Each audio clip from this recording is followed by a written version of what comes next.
पवित्र शास्त्रातील स्तोत्र संहिता अभंगवृत्तात.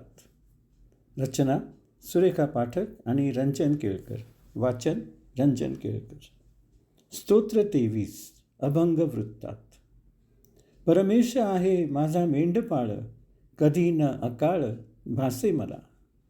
मला तो बसवी हिरव्या कुरणी, वाहे संथ पाणी तिथे नेई.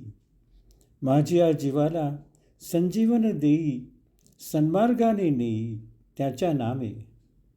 ओलांडता दरी मृत्यू छायेचीही, भय मला नाही अरिष्टांचे.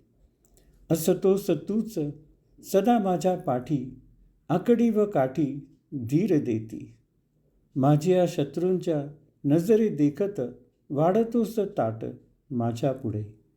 शिरी तेलाभ्यंग करीतोस माझ्या, वाहे भरून या पात्र माझे. हित आणि कृपा तुझी खरोखरी, मला जन्मभरी लाभतील. प्रभूच्या घरी मी वसती करीन, तेथे मी राहीन चिरकाल.